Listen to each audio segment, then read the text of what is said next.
Là, on est sur un gros immeuble de rapport que vous voyez derrière moi. Il vient d'être avalé, les fenêtres ont été changées, les bandes sont en cours. Je vais vous montrer tout ça. Ici, on va retrouver 2 T2. Là, on va retrouver 2 T3, dont un qui a une jolie terrasse là-bas. Un petit carport, du parking. On respecte totalement le PLU. Ça, c'était plutôt intéressant. Au dernier étage, on va trouver 5 studios. Je vous emmène avec moi. Venez voir. On va avoir 9 appartements. Ça résonne un petit peu, hein.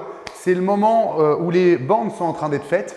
L'électricité a été testée. Et donc après, ils vont donner un gros coup de nettoyage. Et à ce moment-là, on va pouvoir attaquer le ragréage des sols, la préparation des sols finalement, pour poser le parquet, les plinthes. Là, il va faire sa première préparation, donc ils mettront une première couche de peinture blanche, ce qu'on appelle l'impression. Et derrière, on mettra les 2 couches après le sol pour que ce soit nickel. Il va nous rester les salles de bain également qui vont être attaquées. Ici, on est vraiment dans un très très beau T3. Vous voyez, il y a 3 fenêtres derrière moi. Ici, on a créé une chambre. Il faut savoir que c'était des grands plateaux, c'était assez facile finalement à diviser. Les fenêtres là étaient déjà existantes, donc elles n'ont pas été remplacées. Et derrière, on a créé une chambre qu'on peut apprécier par sa taille. Ici, on aura le dressing, le lit au milieu, pardon, je cherche mes mots. Et donc, voilà, plutôt un projet sympathique. Derrière, comme je vous disais, on va faire les salles de bain. Donc ici, on a des salles de bain avec le WC dedans parce que c'était plus simple dans la division ici. J'aurais pu le séparer, mais j'aurais eu une trop petite salle de bain. Et c'est quand même un T3, il va y avoir une famille qui va vivre ici. Donc c'était important. Ensuite, je vous emmène, on continue la visite. Ici, vous voyez, on est quasiment 2 fois moins grand que l'appartement à côté. Ça va être un appartement en location longue durée. L'autre à côté qui avait une terrasse, il partira plutôt en location de courte durée. Les chiffres un petit peu du projet, parce que je ne vous en ai pas parlé tout à l'heure, 330 mètres carrés, c'est un bien que j'ai acheté 150 000 € et qui me coûte à peu près 400 000 € de rénovation. Je n'ai pas finalement projeté exactement ce que je veux faire. Je pense qu'en rez-de-chaussée, j'ai 2 T2 aux normes PMR. Ils vont partir en location de courte durée. Le joli T3 que je vous ai montré va partir aussi en location de courte durée. Et ensuite, tout le reste en location longue durée. Typiquement, c'est la stratégie que je fais. Souvent, 1 tiers d'LCD, 2 tiers de location longue durée. Et en plus de ça, d'ici 1 ou 2 ans, je vais mettre en place l'arbitrage. L'arbitrage de 2 lots qui seront spécifiquement certainement les T2 qui sont en rez-de-chaussée pour plusieurs raisons. D'une, je vendrai un chiffre d'affaires.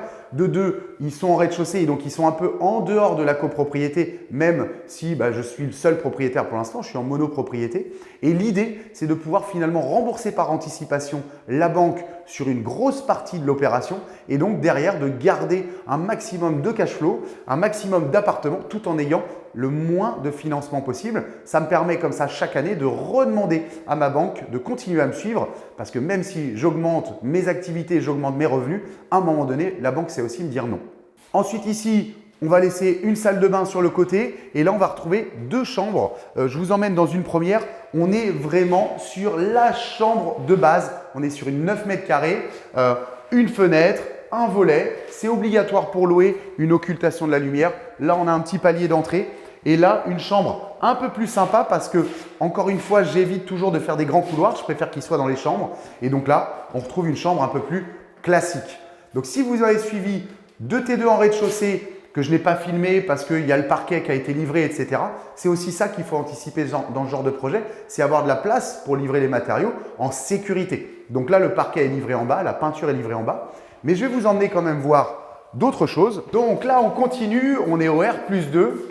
Et donc, sur mes côtés, on va retrouver 5 studios. Donc, le dernier qui est au bout, qui est un des plus sympas. Mais on va s'arrêter sur celui-ci. Celui-ci, c'est un cas d'école, si je puis dire. On est sur des studios qui font à peu près 18 mètres carrés. Vous allez retrouver sur le côté droit l'emplacement des WC séparés. D'accord ? On en a déjà parlé dans une autre vidéo. C'est ce genre de salle de bain couloir. Ça fait 80 cm par 2,10 m. Le WC est dans la continuité. Donc, l'avantage, c'est quand même avoir un WC séparé. C'est plus sympa à l'utilisation. Je rentre, j'aurai ma douche, mon vasque, le sèche-serviette. Et encore une fois, je prends très peu de place. Pourquoi? Parce que les studios, c'est des petits appartements et néanmoins, c'est cosy. Sur le côté, ici, on retrouvera la cuisine, qui va se positionner un peu dans cette forme de niche. Ici, on n'avait pas le choix. Il y avait un passage de ventilation qu'on a conservé. Et donc ici, naturellement, le canapé lit va se positionner. Et ici, on aura la télé devant moi. J'ai une fenêtre. Évidemment, quand on change les fenêtres, on met ce genre de petits systèmes, des systèmes oscillobattants qui permettent d'aérer sans ouvrir en grand. On est en Bretagne, il pleut des fois un petit peu.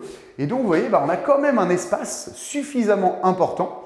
Et venez voir avec moi le dernier, parce qu'il y a toujours des lots qui ont un peu plus de fenêtres, qui ont un peu plus de luminosité. Donc, qu'est-ce qu'on a fait? Eh bien, on s'est arrêté là parce que la fenêtre m'empêchait d'aller plus loin. Sinon, j'aurais encore poussé la porte plus loin. Ce couloir qu'on a traversé, c'est de la perte de place aujourd'hui. Alors qu'ici, je suis dans de l'habitable, ça vaut de l'argent. Ça vaut de l'argent à la location, ça vaut de l'argent à la revente. Et ici, sensiblement, on a encore une fois des frères jumeaux, le WC séparé, sur lequel d'ailleurs il y aura le ballon d'eau chaude, la petite salle de bain couloir. Par contre, il y a 1, 2, 3, 4 fenêtres ici. Donc la cuisine va se trouver derrière vous. Et ici, encore une fois, le canapé, la télé. Moi, je fais toujours ça. C'est-à-dire que je mets toujours des prises en hauteur pour accrocher la télé et éviter d'avoir les câbles qui passent. Du spot, tout a été réisolé, encore une fois comme d'habitude. C'est-à-dire que j'ai changé les fenêtres, j'ai fait poser les cloisons sèches, les murs périphériques en 14 cm d'épaisseur. On a 30 cm au plafond. Encore une fois, vous voyez, moi je ne suis pas très grand, mais on a 2,30 m, 2,40 m. On a été tenu par la fenêtre qui est derrière. On essaye toujours de baisser un maximum les plafonds pour éviter que le locataire en place ne consomme trop d'énergie. Même si on isole bien, à un moment donné, il faut faire attention à ça. Ensuite, évidemment, VMC, on ragrée les sols, c'est-à-dire qu'on recoule une petite finition parce que vous voyez ici, on va avoir des trous, on va avoir des différences de niveau. Donc, il y avait quand même des sols qui sont plus ou moins irréguliers. On va tout recouler. Comme je disais, on va tout poncer. Là, le bandeur, c'est nickel. Comment je sais que c'est nickel? Vous voyez, ces rectilignes, c'est propre. Elles sont suffisamment larges, c'est-à-dire qu'elles sont suffisamment chargées et il n'a pas encore terminé.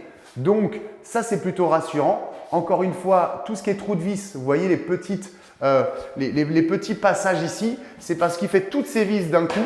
Et donc, c'est révélateur, en tout cas, d'une bonne façon de faire. Ici, de toute manière, je connais l'artisan. Donc voilà, il faut suivre ça, c'est des étapes. Là, on est à l'étape finalement 5'', les poses de salle de bain. Ensuite, on va attaquer les sols, l'étape 6. La peinture se fait, comme je vous le disais, ponçage, impression et après les sols. Donc, c'est toujours des phases qui se chevauchent. Ensuite, il restera les cuisines. Un bon coup de propre et puis faire le tour des finitions. Aujourd'hui, je vérifie toujours bien les choses, mais vérifier systématiquement les choses qui ont été faites pour éviter d'avoir finalement une liste à retardement qui arriverait à la fin. Et puis ensuite, livraison des meubles et mise en exploitation. Je vous montre tout ça d'ici quelques mois.